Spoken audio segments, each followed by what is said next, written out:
Every Who down in Whoville liked Christmas a lot. But the Grinch, who lived just north of Whoville, did not. The Grinch hated Christmas, the whole Christmas season. Now, please don't ask why. No one quite knows the reason. It could be his head wasn't screwed on just right. It could be perhaps that his shoes were too tight. But I think that most likely the reason of all may have been that his heart was 2 sizes too small. But whatever the reason, his heart or his shoes, he stood there on Christmas hating the Who's, staring down from his cave with a sour, grinchy frown at the warm lighted windows below in their town. For he knew every Who down in Whoville beneath was busy hanging a mistletoe wreath. And they're hanging their stockings. He snarled with a cheer. Tomorrow it's Christmas. It's practically here. Then he growled with a Grinch, fingers nervously drumming. I must find some way to stop Christmas from coming. Tomorrow, he knew. Merry, merry. All the Who girls and boys would wake bright and early. They rush for their toys. And then, oh, the noise, noise. That's one thing he hated, the noise.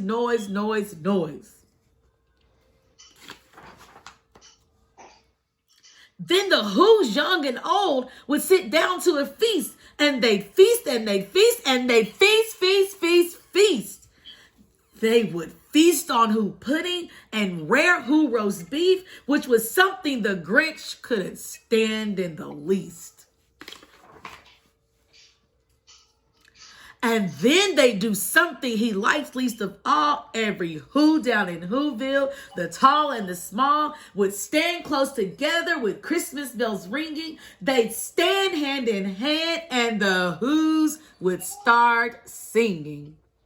They'd sing and they'd sing and they'd sing. And the more the Grinch thought of this Who Christmas scene, the more the Grinch thought, I must stop this whole thing. Why, for 53 years I've been put up with it now. I must stop Christmas from coming.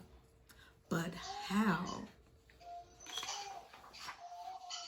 Then he got an idea. An awful idea. The Grinch got a wonderful, awful idea. I know just what to do, the Grinch laughed in his throat, and he made a quick Santa Claus hat and a coat. And he chuckled and chuckled. What a green Grinchy trick. With the coat and his hat, I look just like Saint Nick. You think he looks like Saint Nick? All I need is a reindeer. The Grinch looked around, but since reindeer are scarce, there was none to be found. Did that stop the Grinch? No! The Grinch simply said, if I can't find a reindeer, I'll make one instead. So he called his dog, Max. Then he took some red thread and he tied a big horn at the top of his head. Then he loaded some bags and some old empty sacks on a ramshackle sleigh and he hitched up old Max. Then the Grinch said, giddy up!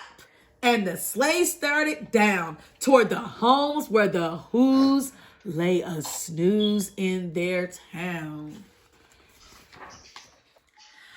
All their windows were dark, white snow filled the air. All the Who's were all dreaming sweet dreams without care. When he came to the first little house on the square, this was stop number 1. The old Grinchy Claus hissed, and he climbed to the roof, empty bags in his fist. You're a sneaky little something, Mr. Grinch. Then he slid down the chimney, a rather tight pinch. But if Santa could do it, then so could the Grinch. He got stuck only once for a moment or two. Then he stuck his head out of the fireplace flue. Where did the little Who's stockings all hung in a row? These stockings, he grinned, are the first things to go. Then he slithered and slunk with the smile most unpleasant around the whole room, and he took every present. Pop guns and bicycles and roller skates, drums, checkerboards, tricycles, popcorn and plums. And he stuffed them in bags. Then the Grinch went nibbly, stuffed all the bags one by one up the chimney. Mr. Grinch. Then he slunk to the icebox. He took the Who feast. He took the Who pudding. He took the roast beef. He cleaned out the icebox as quick as a flash. Why, that Grinch even took their can of Who hash? Then he stuffed all the food up the chimney with glee, and now, grinned the Grinch, I will stuff up the tree. You even took their tree, Mr. Grinch. And the Grinch grabbed the tree, and he started to shove when he heard a small sound like the coo of a dove. He turned around fast, and he saw a small Who. Little Cindy Lou, who was not more than 2. The Grinch had been caught by his tiny Who daughter, who got out of bed for a cup of cold water. She stared at the Grinch and said, Santa Claus, why are you taking our Christmas tree? Why? But you know that old Grinch was so smart and slick, he thought up a lot and he thought of it quick. Why, sweet little tot, the fake Santa Claus lied. There's a light on this tree that won't light on one side. So I'm taking it home to my workshop, my dear. I'll fix it up there and then I'll bring it back here. It's not good to tell lies, Mr. Grinch. And he fooled the child. Then he patted her head. And he got her a drink. And he sent her to bed. And when Cindy Lou, who went to bed with her cup, he went to the chimney and stuffed the tree up. Then the last thing he took was the log for the fire. Then he went up the chimney himself, the old liar. On their walls, he left nothing but hooks and some wire. And the one speck of food that he left in the house was a crumb that was even too small for a mouse. Mr. Grinch. Then he did the same thing to the other Who's houses, leaving crumbs much too small for the other Who's mouses. It was dawn. All the Who's still in bed. All the Who's still a snooze when he packed up his sled. Packed it up with their presents. The ribbons, the wrappings, the tags and the tinsel, the trimmings, the trappings. Oh my goodness. Y'all better watch out for Mr. Grinch. 3,000 feet up the side of the crumpet, he rode with his load to the tip top to dump it. Pooh-pooh to the Who's. He was Grinchiously humming. They're finding out now that no Christmas is coming. They're just waking up. I know just what they'll do. Their mouths will hang open a minute or two. Then the Who's down in Whoville will cry, boo-hoo! That's a noise, grinned the Grinch, I must simply hear. So he paused and the Grinch put his hand to his ear. And he did hear a sound rising over the snow. It started in low, then it started to grow. What do you think he heard? But the sound wasn't sad. Why, this sound sounded merry.